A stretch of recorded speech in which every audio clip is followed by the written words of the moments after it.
Salve galera, passando aqui rápido para deixar um recadinho a respeito da nossa loja. É uma loja de capa de celulares personalizadas, as melhores capas de celulares do universo gangster estão aqui e você que gosta desse tipo de conteúdo já dá um pulo no site para conhecer todas as nossas diversas capas que temos. A gente atende diversos modelos de celulares e também temos um preço único de R$ 39,90, então não perca tempo e já garanta a sua capa personalizada. Enviamos para todo o Brasil, então já garanta a sua. Saudações família! Sejam todos muito bem-vindos, hermanos e hermanas. Hoje vamos desvendar a história fascinante da Yakuza, a organização do submundo mais notória e influente do Japão. Prepare-se para uma jornada pelas sombras, onde honra, tradição e poder se entrelaçam em um jogo perigoso e letal. A Yakuza não é apenas uma gangue comum. É uma entidade profundamente enraizada na cultura japonesa. Com suas origens remontando ao século XVII, esta organização tem uma hierarquia rigorosa, códigos de conduta implacáveis e um senso distorcido de justiça e lealdade. Conhecida por suas operações clandestinas que vão desde todos os tipos de contrabando até jogos de azar e extorsão, a Yakuza exerce um controle enorme sobre a economia do submundo do Japão. Mas não se deixe enganar, sua influência vai muito além. Ironicamente, a Yakuza também se apresenta como uma espécie de protetora da comunidade, oferecendo ajuda em momentos de crise e mantendo a ordem nas ruas. Essa dualidade complexa e contraditória faz da Yakuza um fenômeno único e intrigante. Mas antes do vídeo, deixe seu like, se inscreva e ative o sino para ficar por dentro de todas as novidades do canal.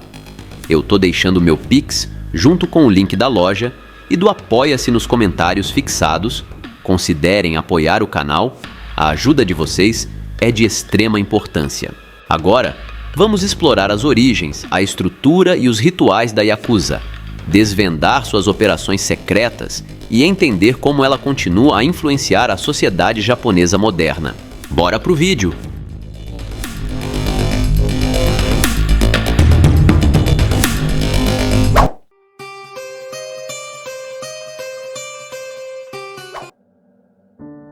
Tão misteriosos quanto temíveis, os Yakuza são considerados uma das maiores organizações criminosas do mundo.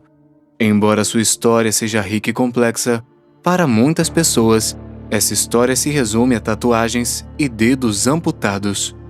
Foi o que as autoridades americanas descobriram no final da década de 60, quando foram confrontadas pela primeira vez com esse novo estilo de criminosos. Foi em Honolulu, na capital havaiana. Foi nessa cidade que os agentes federais dos Estados Unidos viram o surgimento de um novo tipo de criminoso coberto de tatuagens e, para alguns entre eles, dedos amputados. Mas os federais não conheciam o funcionamento interno dessa gangue organizada, nem a maneira como ela administrava seus negócios. Tudo o que sabiam era que essa nova máfia era imensa, tanto no escopo de suas atividades, quanto no tamanho de sua força de trabalho. Para a época isso era inédito, e não demorou muito, você pode imaginar, para preocupar as autoridades. É importante lembrar que na década de 60, havia cerca de 20 mil membros nas várias organizações mafiosas americanas, enquanto ao mesmo tempo o Japão tinha cerca de 180 mil Yakuzas. Impressionante, não é mesmo? Especialmente para um país 2 vezes menor em habitantes. Portanto, não demorou muito para que os Estados Unidos tocassem o alarme. Eles tinham diante de si um verdadeiro poder criminoso que controlava atividades tão numerosas quanto variadas, como o jogo, o tráfico de drogas, a venda de armas ou mesmo o tráfico humano. Você provavelmente deve estar se perguntando o que os federais americanos fizeram para lutar contra essa gangue criminosa. Bem, eles tentaram descobrir sobre a Yakuza colhendo informações com a polícia japonesa.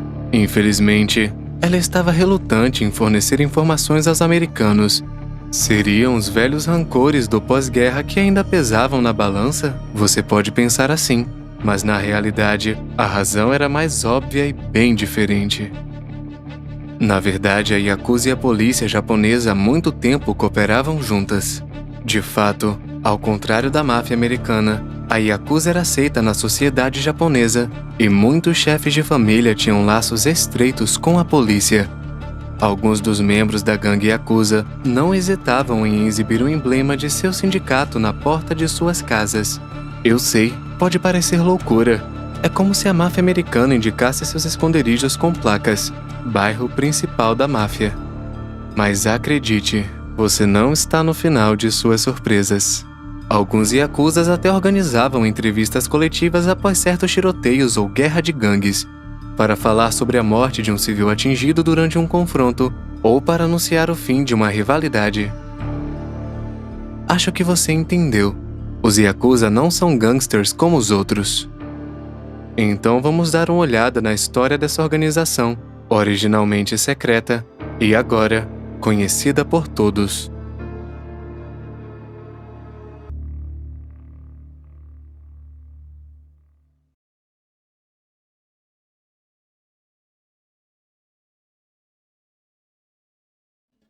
A origem dos Yakuzas é bastante incerta.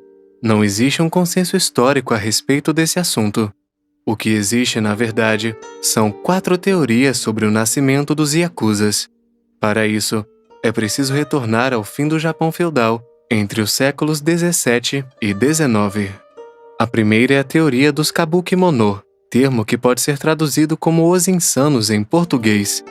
A origem do Kabuki-mono é bastante misteriosa. Dizem que são descendentes dos Ronins, samurais caídos do período feudal. Eles eram conhecidos por sua vestimenta e excentricidade capilar. Eram considerados bandidos, criminosos, marginais. Em resumo, pessoas que ninguém queria se associar. Sempre equipados com uma lâmina ou uma katana, eles semeavam o terror entre os cidadãos indefesos cometendo crimes. Aparentemente, os mais cruéis poderiam matar pessoas inocentes apenas para testar uma nova técnica de luta ou para verificar se sua arma estava afiada. Esse grupo era formado por excêntricos samurais a serviço do governante militar japonês, o Shogun. Uma lealdade inabalável que os diferenciava de outros grupos criminosos. Eles se protegiam e formavam um verdadeiro clã. A probabilidade de que os Yakuza sejam os herdeiros de Kabuki-mono é bastante forte. No entanto, eles reivindicam outra origem. De fato, a maioria dos Yakuza se considera Makiako, ou servos da cidade, sua segunda origem potencial. Se você prestar atenção na fala dos Yakuzas, perceberá que eles geralmente se descrevem como inimigos dos Kabuki-mono. Esses sanguinários que nos tempos feudais extorquiam, roubavam e matavam pessoas honestas. Ao afirmarem serem Makiako, eles se consideram os defensores dos oprimidos e protetores das pessoas. Só que uma ligação direta entre a Yakuza e os Makiako é, digamos que difícil de estabelecer. Existem então 2 outras hipóteses que podem explicar o surgimento da Yakuza. A origem Bakuto e a origem Tekiya. Comecemos pelo Bakuto, jogadores itinerantes que organizavam festas de jogo nos bares clandestinos do Japão feudal. Alguns afirmavam que a origem da palavra Yakuza vem deste grupo de indivíduos. Foi entre os séculos 17 e 19 que os Bakuto começaram a usar esta palavra. O termo é utilizado para a pior pontuação que você pode obter no jogo de cartas japonês Oichukabo. O princípio desse jogo de cartas é simples. 3 cartas são distribuídas a cada jogador. Ao final de um jogo, os valores das cartas são somados e a soma representa a pontuação do jogador. O objetivo do jogo é chegar o mais próximo possível do número 9. Se você tiver o azar de ter uma combinação cuja soma seja igual a 20, você tem o pior jogo. Essa combinação é obtida tirando-se as cartas 8, 9, 3, pronunciadas respectivamente em japonês Ya, que vem de Yatsu e significa 8, Ku, que significa 9, e Za, uma deformação de San, que significa 3. A partir disso, a expressão ganhou outro significado na boca dos Bakuto, que usava essa expressão para designar coisas inúteis. Em seguida, foi usado para designar os próprios jogadores e, em particular, os perdedores. Já os Tekiya eram especializados em golpes. Eram comerciantes itinerantes, organizados em uma guilda, que extorquiam moradores e viajantes que tinham a infelicidade de se aproximar deles um pouco demais. O grupo era conhecido por sua hierarquia estrita, uma hierarquia que, aliás, se assemelha muito à da Yakuza moderna. Durante o período feudal japonês, a Yakuza começou a se organizar em famílias, como a máfia italiana, com um padrinho no topo e os membros gradualmente integrados ao clã. O que os diferencia da máfia, no entanto, é essa relação única que eles agregaram à sua estrutura e conhecida como Oyaban-Koban, uma relação intrinsecamente ligada à cultura japonesa. O Oyaban é o pai, o chefe, e o Koban, a criança, o protegido. Isso funciona da seguinte forma: o Oyaban dá conselhos, oferece proteção e ajuda, e em troca recebe a lealdade inabalável do seu Koban. Na sociedade japonesa do século XVIII, o sistema Oyaban-Koban muitas vezes serviu de base para a relação entre professor e aprendiz, entre senhor e vassalo, ou, no submundo nascente, entre o patrão e o seu braço direito. No centro dos primeiros Yakuza, esse relacionamento às vezes era caracterizado por uma devoção fanática do Koban ao seu Oyaban. Não é o caso, por exemplo, das gangues americanas, onde os subordinados não hesitam em apunhalar os figurões pelas costas para destroná-los. A devoção do Koban ao Oyaban era tamanha que ele poderia até se colocar na linha de frente contra as armas e espadas do campo inimigo para manter o líder vivo, colocando em risco sua própria vida. Se o Oyaban cometesse um crime, o Koban também era obrigado a cumprir a sentença e ir para a cadeia em seu lugar. Hoje, mesmo que as coisas tenham mudado, um antigo ditado ainda é popular entre os Yakuzas. Se o patrão diz que um corvo que passa é branco, você tem que concordar. No entanto, para o humilde Koban, subir na hierarquia Yakuza pode ser uma tarefa assustadora. Ele recebia tarefas como polir os dados, limpar a casa do Oyaban, dar recados ou até mesmo ser babá. Como vimos, a origem da Yakuza permanece incerta. No entanto, um fato verificável está marcado literalmente na pele dos Yakuzas: as tatuagens. Você provavelmente está se perguntando por que essa prática foi, e ainda é, tão difundida entre os gangsters japoneses. Para responder isso, devemos novamente olhar para sua origem. Na verdade, na época, a tatuagem Yakuza era uma punição usada pelas autoridades japonesas para banir os bandidos. Para cada crime cometido, um anel preto era tatuado no braço do bandido, o que tornava possível distinguir criminosos de pessoas honestas em um piscar de olhos. Existe, no entanto, uma tradição mais nobre de tatuagem. Seus traços notáveis, considerados por muitos como os mais bonitos do mundo, datam de centenas de anos, já por volta do século III. Ao longo dos anos, os padrões tornaram-se cada vez mais intricados, misturando uma impressionante variedade de deuses famosos, heróis populares, animais e flores. A partir de então, no final do século XVII, a tatuagem de corpo inteiro tornou-se popular principalmente entre os jogadores, o bakuto. Na época, o processo de tatuagem era longo e doloroso. A tinta era inserida sob a pele usando ferramentas não motorizadas, como é de se esperar. Uma tatuagem completa nas costas, do pescoço ao cóccix, poderia levar quase 100 horas. Essa complexidade, assim como essa maneira muito dolorosa de tatuar, tornou-se única. Não é à toa que essas tatuagens se tornaram populares entre a Yakuza, que via esses símbolos indeléveis como uma forma de se diferenciar e provar seu pertencimento. A tatuagem também foi percebida como um teste de força, que demonstrava sua coragem, robustez e virilidade. Mas a tatuagem tinha também outro propósito, mais humilde e metafórico. Esta ferida auto-infligida representava um desajuste à sociedade. Era uma maneira visual da Yakuza expressar sua marginalidade. Hoje, muitos Yakuzas usam técnicas de tatuagem mais modernas, embora alguns continuem a tatuar usando o método ancestral, o que lhes confere maior respeito no submundo japonês. Além disso, hoje em dia as tatuagens estão tão intimamente associadas à Yakuza no Japão que algumas saunas e banhos públicos japoneses, ansiosos por proteger seus clientes, penduram placas indicando "proibido para pessoas tatuadas". Mas se os yakuza são reconhecidos por suas tatuagens, também são reconhecidos por uma prática muito mais marcante: a amputação dos dedos. Para entender isso, devemos primeiro olhar para a origem das diferentes regras que regem a yakuza e a cerimônia de iniciação que acompanha a entrada de novos membros na organização. Uma cerimônia oficial entre Oyaban e Koban acontece da seguinte forma: um dia auspicioso é escolhido e todos os membros da organização comparecem. Arroz, peixe e sal são colocados na alcova do santuário shintoísta, em frente ao qual se sentam o Oyaban e o Koban, um de frente para o outro. Os membros que atuam como intermediários servem os peixes e enchem os copos de saquê, que simboliza o vínculo de sangue. Eles então se voltam solenemente para o Koban e o avisam sobre seus futuros deveres.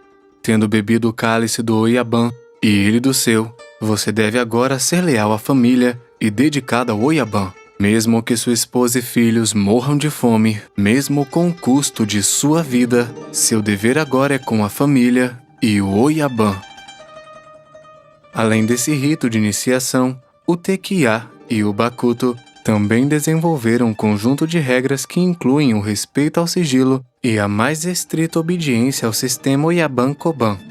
Até hoje, os yakuzas foram obrigados a respeitar esse código de honra, inspirado no Código de Cavalaria japonês, que diz que cidadãos inocentes não devem ser atacados, não roube a esposa do amigo, não roube do clã, não use drogas, respeite e obedeça o líder do clã, esteja disposto a sacrificar a vida e liberdade pelo líder, não fale com ninguém do clã, não revele os segredos da organização à polícia, não mate civis.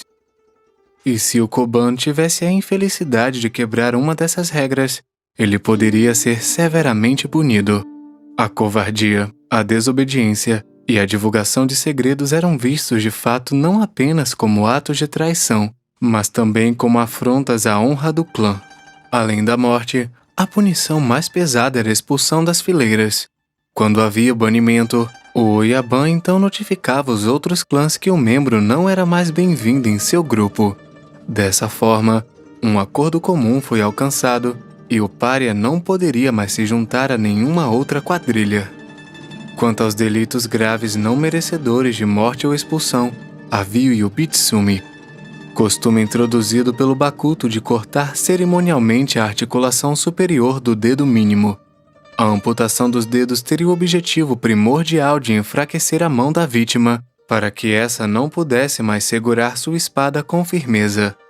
Essa prática tornou possível tornar o Koban ainda mais dependente da proteção do seu Oyaban.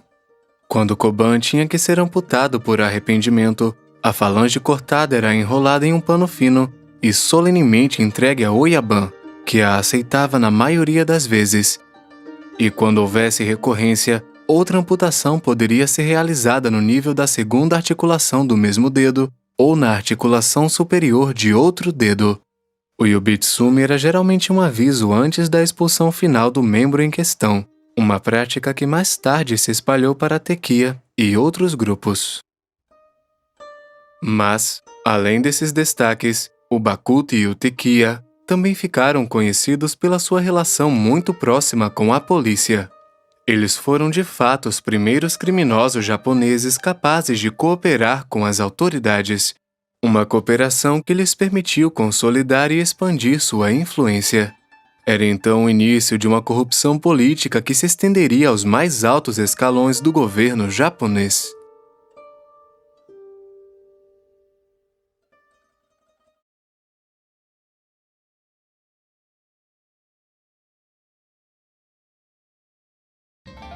Sob o reinado do imperador Meiji, a partir de 1868, os japoneses realizaram seu primeiro milagre econômico, rompendo os últimos laços do feudalismo e transformando seu país em uma potência industrial, uma prosperidade que permitiria a Yakuza expandir muito mais suas atividades. Foi no final do século XIX que certas organizações yakuzas começaram a pagar subornos à polícia, um hábito que seria mantido por muito tempo dentro da organização criminosa.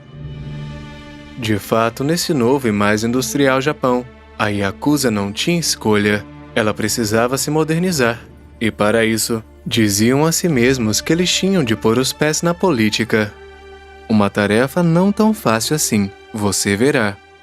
Bem, na verdade, não tão difícil assim, já que gangsters e políticos tinham uma coisa em comum: seu profundo apego ao conservadorismo e nacionalismo. Um homem, então, simbolizava perfeitamente essa união entre a yakuza e os políticos: Mitsuru Toyama. Um ultranacionalista que, desde cedo, idolatrava a tradição samurai. Ele entrou na política aos 20 e poucos, participando de uma das últimas revoltas samurais contra o poder Meiji, um golpe fracassado que lhe rendeu uma sentença de 3 anos de prisão. Toyama realmente odiava tudo que a era Meiji representava: modernização econômica, modernização cultural, tudo o que ele não queria. Após a sua libertação, apressou-se para juntar ao primeiro grupo nacionalista e começou a reunir adeptos. Alguns deles eram a yakuza, que para Toyama era uma força de luta dura, usada principalmente para limitar conflitos sociais e assassinar certos políticos de esquerda. Depois disso, Toyama começou a se destacar em sua região. Como um Robin Hood, ele rapidamente ganha uma imagem de herói popular em todo o país. Ele teve não só a aprovação do povo, mas também de parte da esfera política japonesa. Suas convicções políticas mudariam então a história do país, assim como da yakuza, quando ele criou a Geniyasha, ou Sociedade do Dragão Negro, em 1881. Uma federação nacionalista que seria precursora de sociedades secretas e grupos patrióticos, reunindo muitos antigos Tekiya e Bakuto. A partir de então, no final do século XIX, o ultranacionalismo tornou-se um dos componentes da paisagem política japonesa. Um cenário político em que a yakuza agora se mistura perfeitamente graças à sua aliança com os políticos. Foi também no início do século XX que surgiram muitas gangues yakuza. Uma dessas gangues nasce na cidade de Kobe, o Yamaguchi-gumi, a maior família yakuza da época. Um sindicato yakuza que conseguiu, na década de 30, expulsar todos os seus rivais e subir ao topo do mundo do crime japonês. Essa ascensão do Yamaguchi-gumi deve-se principalmente ao seu líder, Kazuo Taoka, o padrinho indiscutível do crime organizado japonês, conhecido por sua crueldade e seu senso de organização. Nas décadas de 30 e 40, ele transformou o Yamaguchi-gumi em uma poderosa organização criminosa, com quase 13 mil membros em 36 das 47 prefeituras do Japão. Uma influência criminosa impressionante.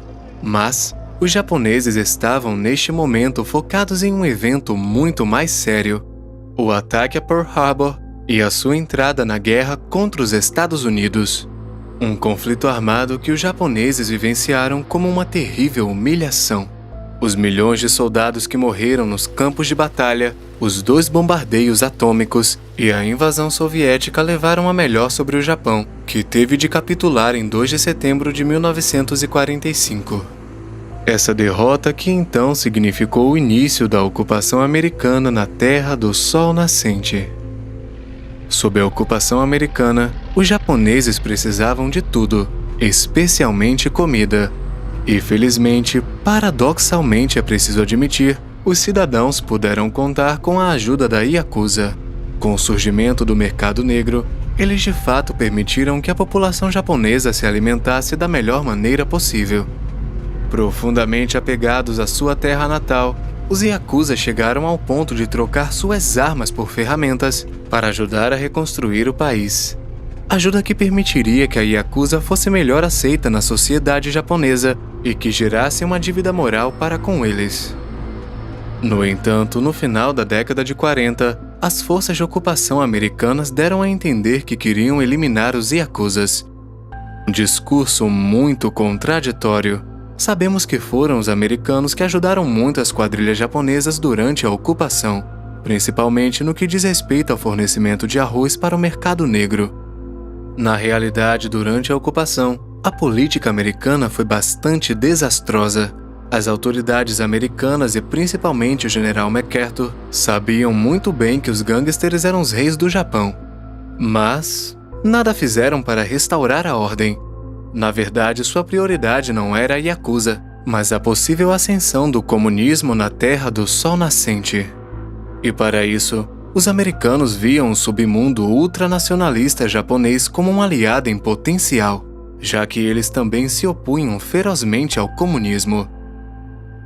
Era então o início da Guerra Fria, período que traria à luz a outra figura ultranacionalista japonesa, Yoshio Kodama, um dos homens mais poderosos do Japão pós-guerra e também um dos que mais marcaria a história da Yakuza. Como Toyama antes dele, Kodama cria alianças entre bandidos e políticos. Em 1933, ele fundou seu próprio grupo político chamado Sociedade da Juventude Independente, empresa cujo principal objetivo era assassinar certos políticos japoneses. Após a Segunda Guerra Mundial, ele foi preso em Tóquio e considerado um criminoso de guerra classe A, a categoria mais importante dos prisioneiros. Quando foi libertado da prisão em 24 de dezembro de 1948, Kodama foi rápido em usar sua fortuna, adquirida por meio de operações de contrabando, para fins políticos.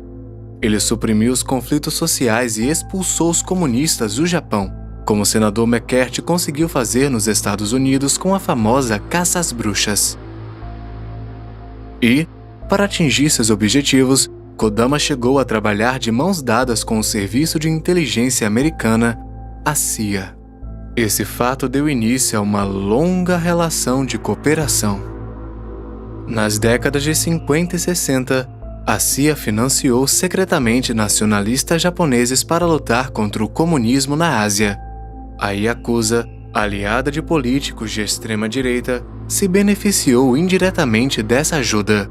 Milhões de dólares foram pagos pela CIA para apoiar o Partido Liberal Democrata Japonês, a direita conservadora do país. Assim, graças à influência de Kodama, a Yakuza desempenha um papel fundamental no cenário político japonês após a guerra. A aliança com políticos ultranacionalistas permite que a máfia seja mais influente do que nunca. No final, a ocupação americana foi um verdadeiro benefício para a Yakuza, que conseguiu se desenvolver política e economicamente em todo o país. Porém, o melhor ainda estava por vir.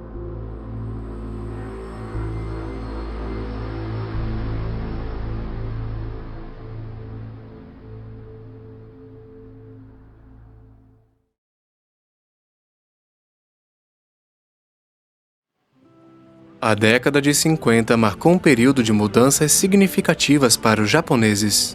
O país estava gradualmente recuperando seu poder industrial e se recuperando do caos deixado pela Segunda Guerra Mundial. Além disso, o Tratado de Paz de São Francisco, ratificado em abril de 1952, marcou o fim oficial da ocupação americana no Japão. Livre desse fardo, a nação japonesa poderia finalmente reconquistar sua soberania e dedicar-se inteiramente aos seus próprios interesses. Isso não demorou muito, pois em 1968, o Japão se tornou a terceira maior economia do mundo. Uma reconstrução rápida que não deixou a Yakuza feliz, que lucrava muito dinheiro com o mercado negro. Os alimentos voltaram a ser abundantes no Japão, e os Yakuzas viram o mercado negro desaparecer, perdendo assim o controle que eles tinham sobre as pessoas. Os gangsters japoneses foram assim forçados a se voltar para outros negócios, como prostituição, jogos de azar, entretenimento e, o mais importante, tráfico de drogas. Você pode não saber disso, mas durante a Segunda Guerra Mundial, o exército japonês, assim como outros exércitos durante o conflito, utilizava metanfetamina com os seus soldados para que eles não sentissem medo ou cansaço na batalha.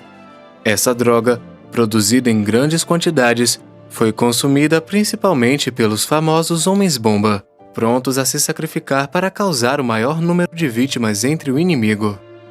Após a guerra, um estoque enorme de metanfetamina estava disponível, e a Yakuza naturalmente percebeu a oportunidade distribuindo essa droga por todo o Japão, o que lhes permitiu prosperar consideravelmente.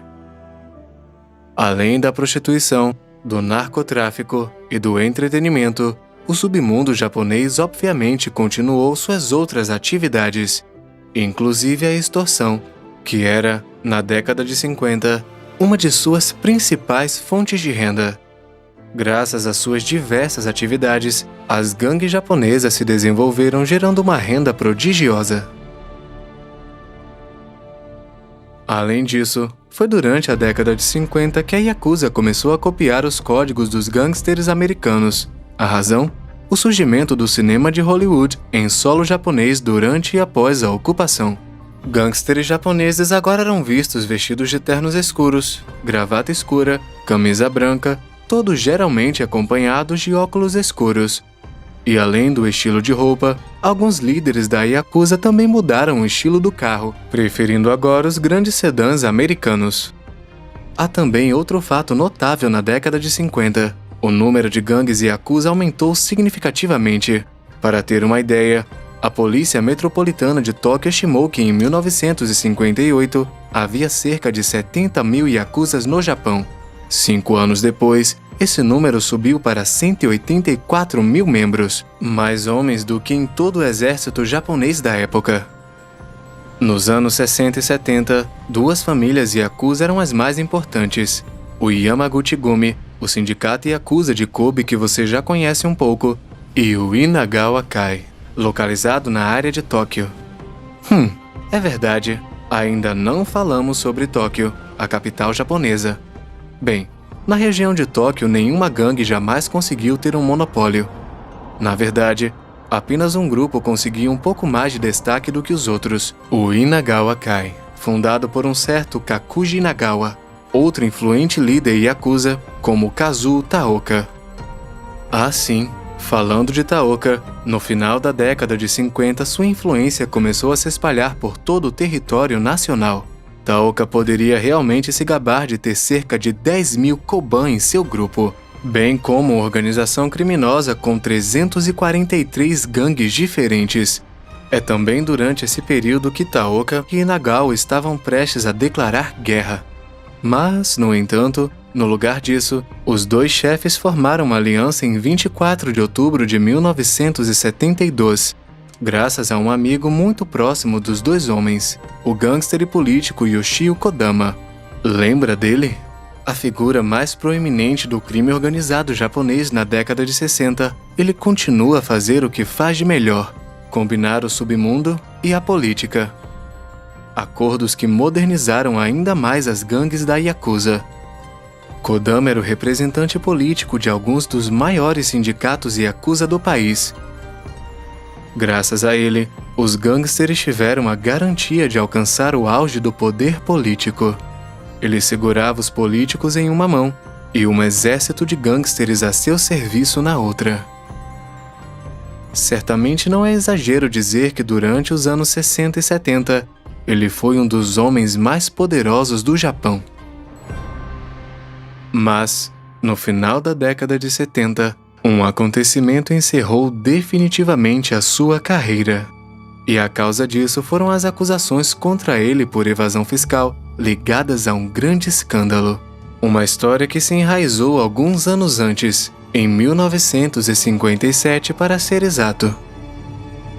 Naquela época, o representante da famosa empresa aeroespacial americana Lockheed no Japão foi instruído a vender aviões de combate ao exército japonês.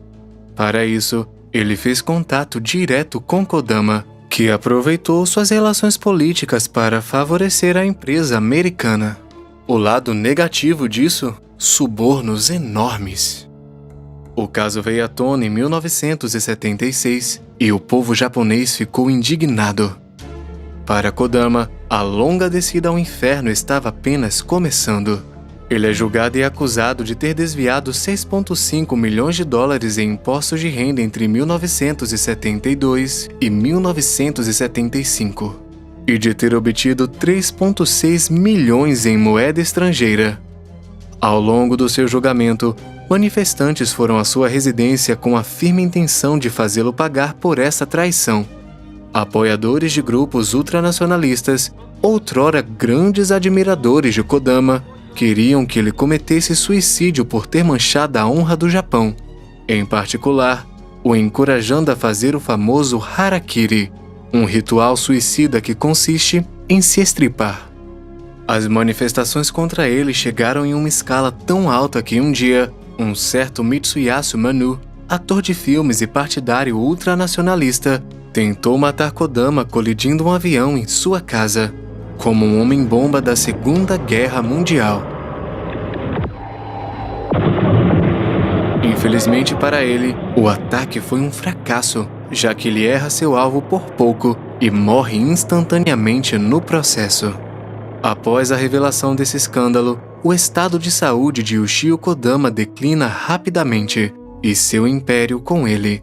Kodama diria aos repórteres que recebeu uma punição divina, depois de servir a uma companhia aérea americana que matou tantos japoneses durante a Guerra do Pacífico.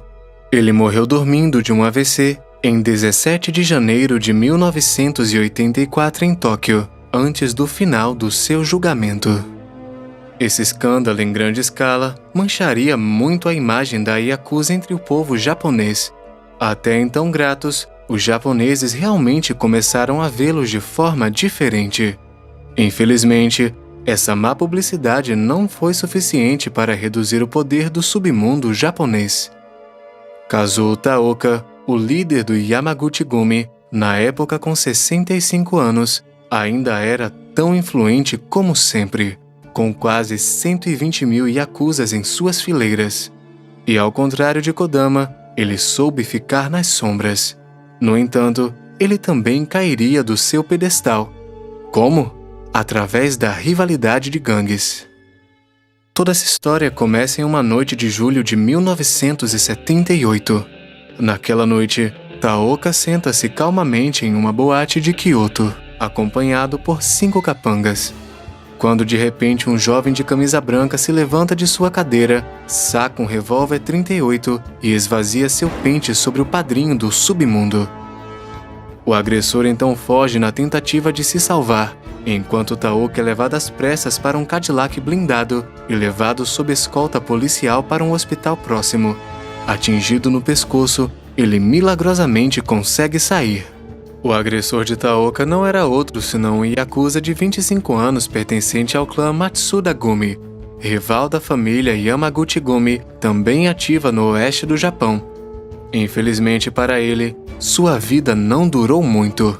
Ele foi encontrado algumas semanas depois selvagemmente assassinado na encosta de uma montanha perto de Kobe.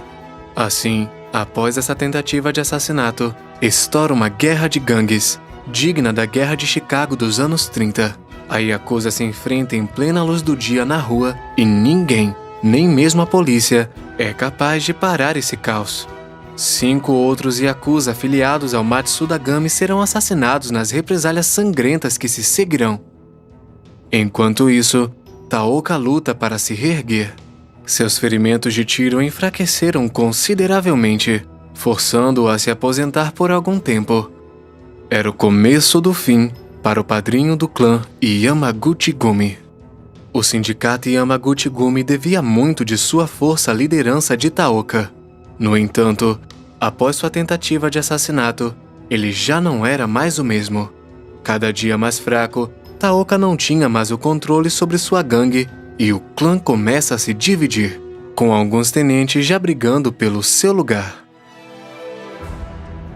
Taoka finalmente morreu em julho de 1981, um ataque cardíaco que encerra seu reinado de 35 anos como o yakuza mais poderoso do Japão. Na época de sua morte, só o clã Yamaguchi-gumi estava gerando mais de 460 milhões de dólares por ano. Cerca de 1.300 yakuzas de 200 gangues distintas se reuniram em Kobe para homenagear seu falecido padrinho. Vários líderes da Yakuza, bem como empresários proeminentes, assistiram ao funeral e flores chegaram de todo o país.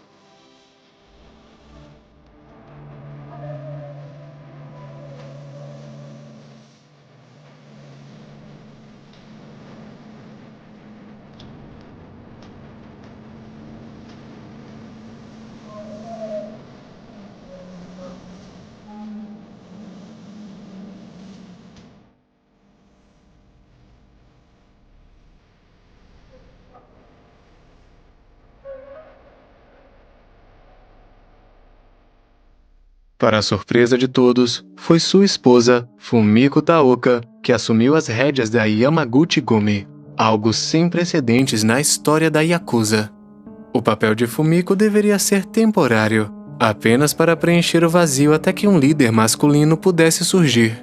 Este líder masculino era originalmente Kenichi Yamamoto, fundador da Yamakenguchi, o maior ramo da Yamaguchi-gumi.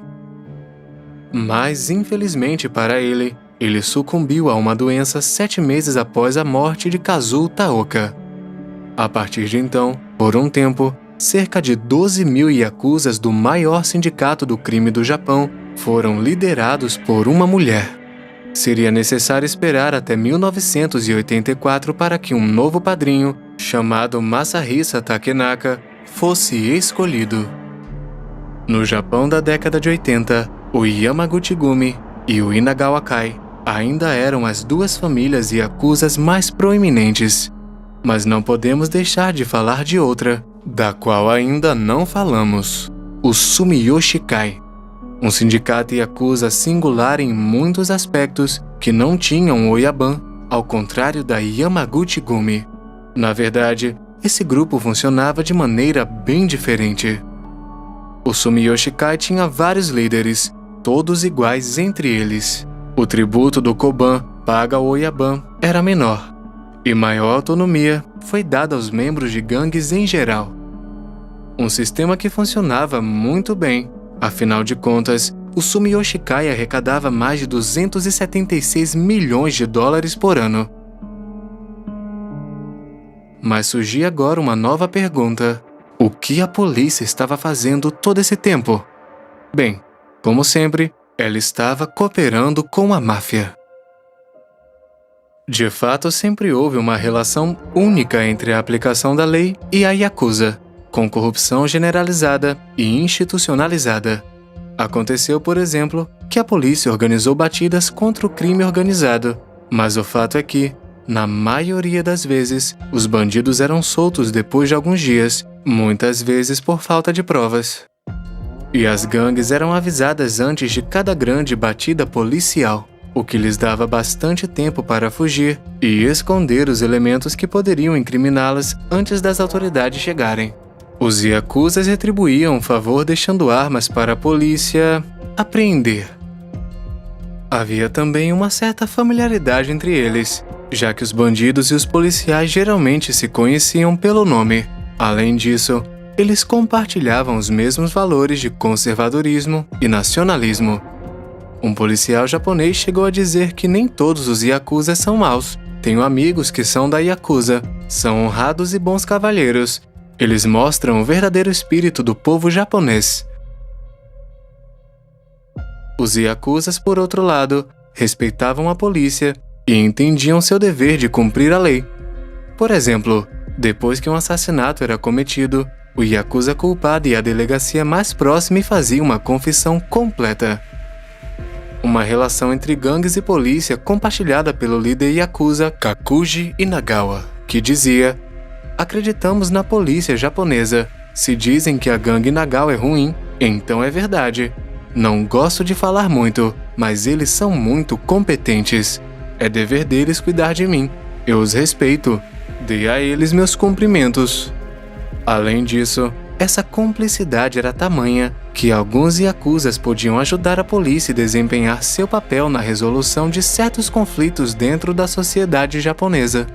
É claro que os japoneses estavam cientes dessa ligação entre a polícia e a yakuza, embora às vezes surgissem alguns escândalos, como o do início de 1983. Naquela época, a imprensa japonesa trouxe à tona um escândalo que ligava a polícia à Yakuza. Alguns policiais teriam aceitado subornos de até $20 mil para fechar os olhos aos crimes cometidos por bandidos. Uma corrupção que realmente não pegou bem. As autoridades, para salvar sua imagem, resolveram tomar enfim algumas decisões. O resultado? 124 policiais foram demitidos ou sancionados, o equivalente para garantir a segurança de uma cidade japonesa de quase 70 mil habitantes naquela época. Mas esse é um escândalo que não é nada comparado ao que virá. Acho que é hora de falar sobre a era mais próspera da Yakuza, o final dos anos 80. O final da década de 80 foi realmente um momento maravilhoso para o Japão. De 1986 a 1990, a economia japonesa experimentou um crescimento extraordinário, com os valores do mercado imobiliário e de ações disparando. Neste momento, Tóquio torna-se a maior bolsa de valores do mundo, com o valor imobiliário superior ao dos Estados Unidos como um todo. Como você pode imaginar, esse boom não escapou da Yakuza. Jogadores de alma, mafiosos japoneses foram rápidos em mergulhar no mercado imobiliário de ações em expansão. Eles começaram a investir alto e o resultado? Eles colheram lucros enormes em uma velocidade enlouquecedora. Muitas foram as gangues que capitalizaram negócios multimilionários, especialmente nas indústrias de construção e entretenimento. E como se não fosse bastante, a renda ilegal da Yakuza também estava aumentando. Jogo, prostituição, tráfico de drogas. Em suma, foi um período abençoado para o submundo japonês que, graças a essa bolha especulativa, acumulou dezenas de milhões de dólares. Mas não podemos evocar essa era próspera sem falar de Susumu Ishii, o novo padrinho da Yakuza de Tóquio que sucede a Kakuji Inagawa à frente do Inagawa Kai. Susumu Ishii não era um gangster comum. Naquela época, ele era o bandido mais rico de todo o Japão e um dos mais ricos do mundo. Ao contrário dos outros yakuzas que exibiam suas tatuagens e intimidavam os transeuntes, Ishii adotou um estilo de vida mais discreto e elegante. Era um padrinho que preferia a força das palavras à dos punhos. Uma estratégia que o sucederá bastante, quando em 1988, sua fortuna ultrapassou $1,6 bilhão. É simples, tudo que esse cara tocou virou ouro. Graças à bolha, ele obteve ganhos colossais, que investiu em imóveis, mercado de ações e uma emaranhada rede de mais de uma dúzia de empresas legais no Japão e no exterior. Dizem também que ele teria dado, por motivos ainda desconhecidos, $360 mil a Noriega, o ditador panamenho da época conhecido por ter acumulado uma fortuna com o tráfico de drogas nos anos 80.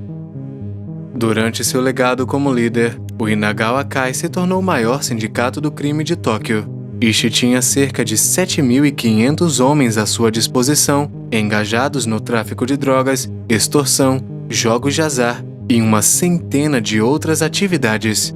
Em apenas 3 anos, ele conseguiu elevar a Yakuza a patamares nunca atingidos antes. Mas, você sabe, todas as bolhas eventualmente estouram, e a economia japonesa não foi exceção.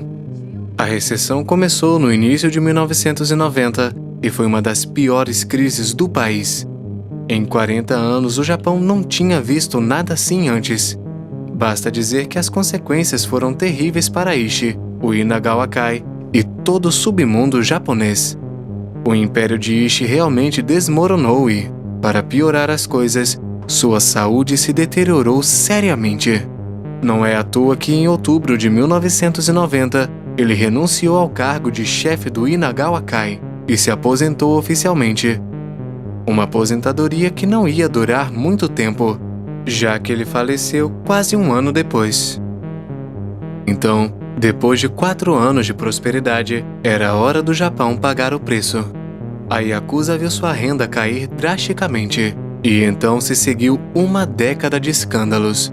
Escândalos que apontavam perigosamente o submundo japonês para a origem de empréstimos duvidosos no valor de 288 bilhões de dólares durante a bolha especulativa. Essa crise econômica foi, em última análise, um reflexo do fracasso da aplicação da lei em conter a influência da Yakuza, que estava se tornando cada vez mais evidente. Para responder essa onda de escândalos sem precedentes, altos funcionários da polícia japonesa concluíram que eram necessárias medidas mais rigorosas. Escândalos que custaram bilhões de dólares, corrupção desenfreada, assédio constante da Yakuza e sangrentas guerras de gangues cobraram seu preço, e era hora de agir. Uma dessas medidas foi tomada em 1º de março de 1992, quando o governo japonês aprovou uma lei anti-gangues. Com essa lei, o Japão pela primeira vez designou a Yakuza como um mal social, com medidas especiais para contê-la. Mas, como você pode imaginar, a Yakuza não ficou de braços cruzados. Para enfrentar a nova lei que não lhes agradava nem um pouco, os Yakuzas organizaram manifestações e entraram com diversas ações judiciais.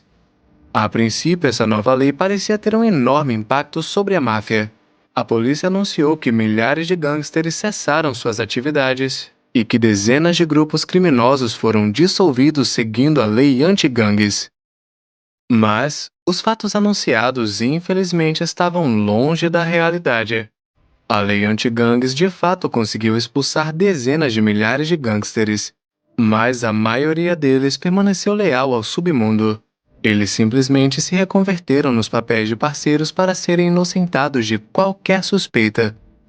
Eventualmente, essas medidas ajudaram a reduzir o número total de Yakuzas em 10 mil.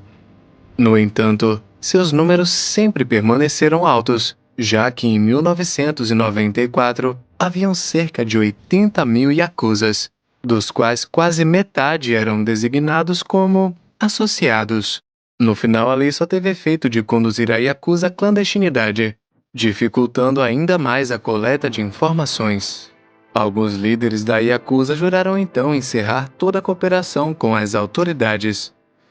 Essa repressão, no entanto, teve outra consequência muito mais importante. A Yakuza começou a explorar oportunidades de negócios no exterior.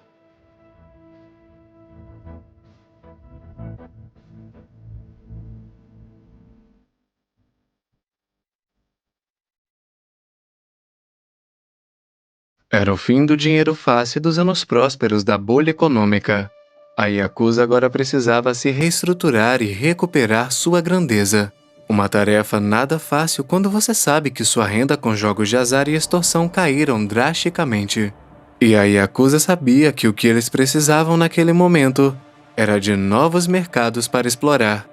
E foi isso que eles fizeram no início dos anos 90, embarcando no tráfico internacional de mulheres.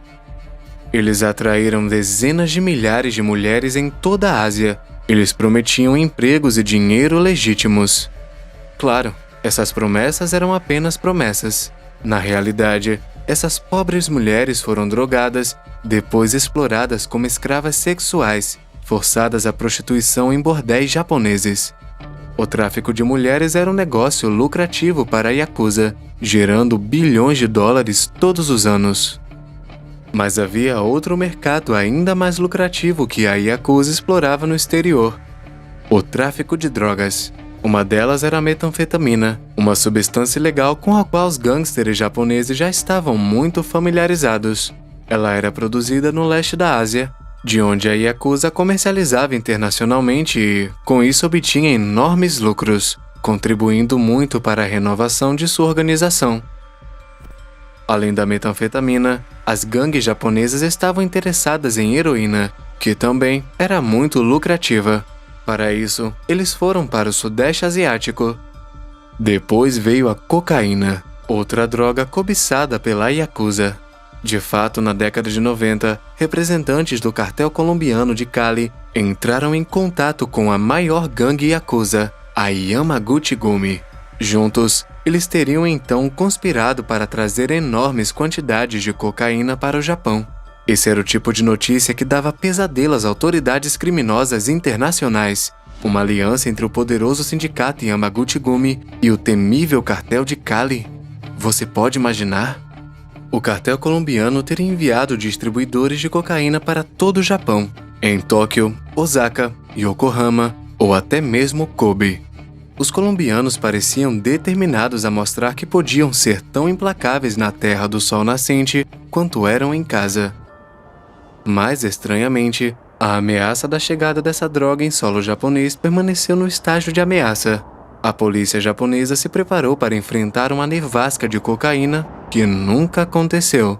Os colombianos nunca deram seguimento ao caso, sem que ninguém pudesse explicar o porquê. Então, há um acordo com a máfia russa.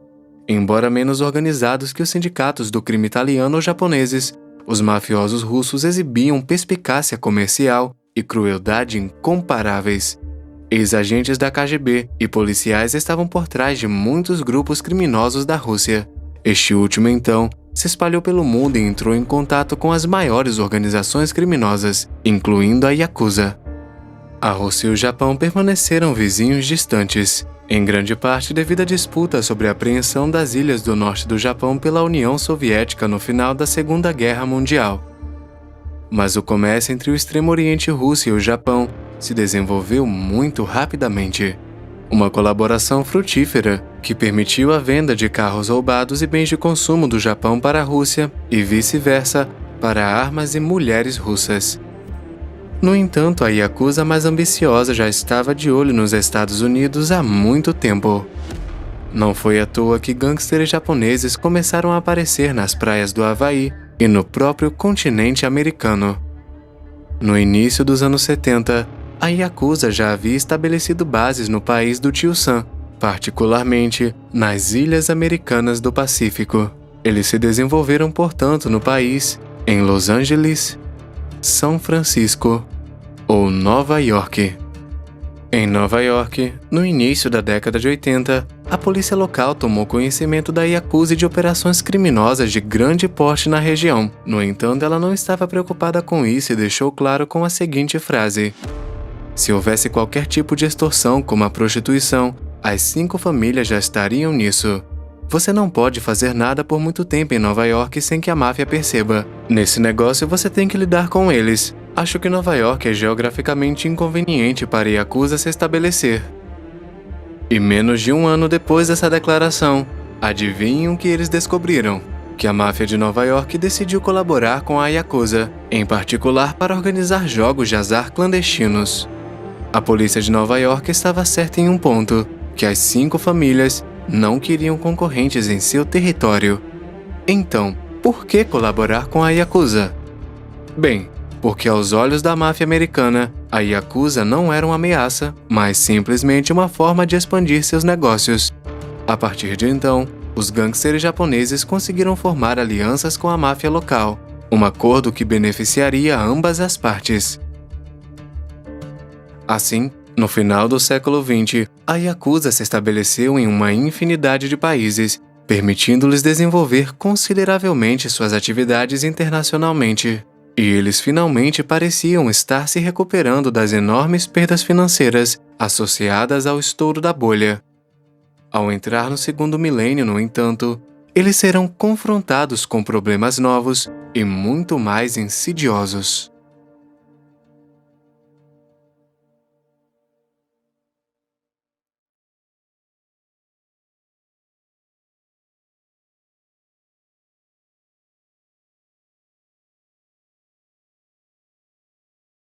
A Yakuza se tornará como a máfia americana. No futuro, haverá uma máfia nacional japonesa. Uma máfia que vai matar pelo lucro. A Yakuza deve respeitar e obedecer a moral e os regulamentos, mas essa tradição está desaparecendo. É por causa da diferença de gerações que eu me preocupo. Esses e muitos outros eram os medos expressos por Kakuji Inagawa no início do século XXI. Ele não foi o único a expressar essas preocupações. A reclamação mais comum entre os chefes do submundo japonês nos anos 2000 era que a nova Yakuza era agora mais violenta, menos obediente e mais interessada em grandes lucros do que em antigas tradições. Tokutaro Takayama, líder de longa data da gangue Yakuza de Kyoto, certa vez disse a um repórter: "Hoje eles não se importam mais com obrigações, tradição, respeito e dignidade. Não há mais regras." E não podemos dizer que ele estava errado. A Yakuza moderna de fato perdeu o peso da tradição para se parecer com uma gangue comum. O mundo do crime do século XXI não exigia mais ideologia, cavalheirismo ou lealdade absoluta. Pelo contrário, o século XXI pareceu exigir que os bandidos fossem mais astutos e desonrosos. Como resultado, e pela primeira vez em sua história, os membros da Yakuza passaram a agir e pensar apenas por si mesmos, e não para a gangue como um todo. E isso mudou consideravelmente a face do crime organizado japonês. Uma modernização de gangues e yakuzas que começou nos escombros de 1945 e continua até seus princípios, e as guerras de gangues que resultaram em inúmeras baixas civis são um exemplo entre muitos outros. Em 1984, a Polícia Metropolitana de Tóquio, que conhecia a Yakuza melhor do que ninguém, tornou público o que já vinham observando há vários anos.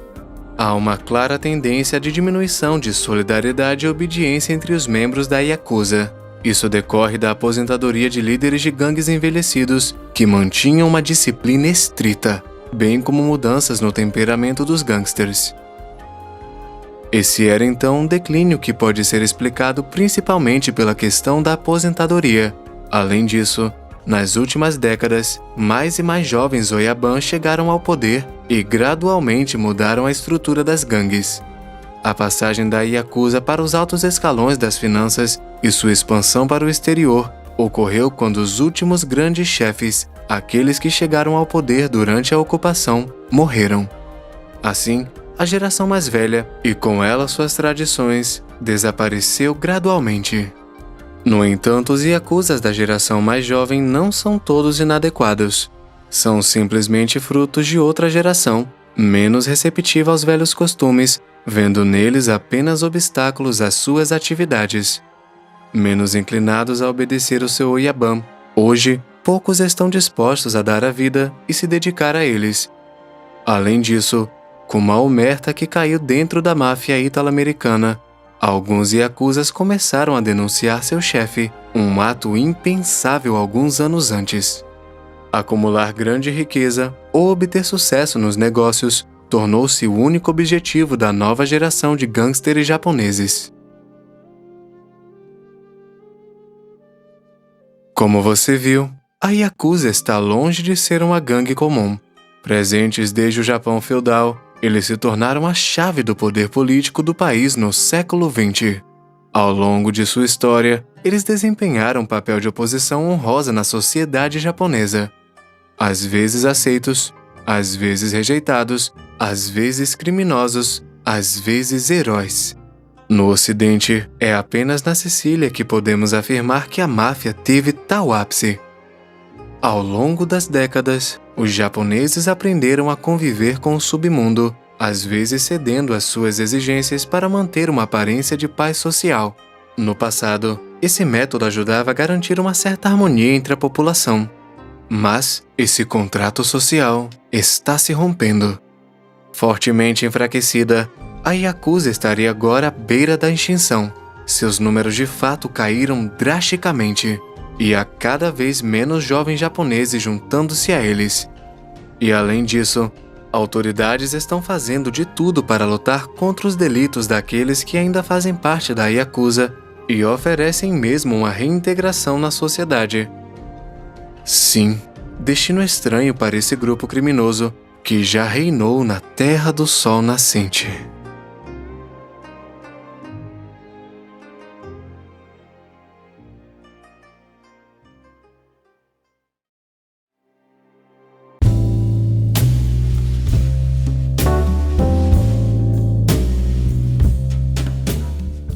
Saudações, família! E assim concluímos nossa imersão no misterioso e complexo mundo da Yakuza. De suas origens históricas até suas operações modernas, vimos como esta organização moldou e continua a influenciar a sociedade japonesa. A Yakuza é muito mais do que uma simples organização mafiosa. Ela é um reflexo das tradições e paradoxos da cultura japonesa, onde honra e loucura coexistem em um equilíbrio delicado. Suas tatuagens, rituais e códigos de conduta são símbolos de uma identidade única e poderosa. Mas a Yakuza também desempenha um papel complexo na sociedade. Por um lado, eles estão envolvidos em atividades ilícitas que desafiam a lei e a ordem. Por outro, eles se veem como protetores da comunidade, oferecendo assistência em momentos de necessidade e mantendo uma espécie de ordem paralela. A Yakuza continua a ser uma entidade enigmática, desafiando as tentativas de compreensão total. Sua habilidade de se adaptar e sobreviver em um mundo em constante mudança é um testemunho de sua resiliência e astúcia. Se você gostou deste mergulho no submundo da Yakuza, não se esqueça de curtir, compartilhar e se inscrever no nosso canal para mais conteúdos fascinantes como este. Deixe seus comentários abaixo e nos diga o que mais você gostaria de ver. Lembre-se, o conhecimento é a nossa maior arma contra os mistérios do mundo. Até a próxima!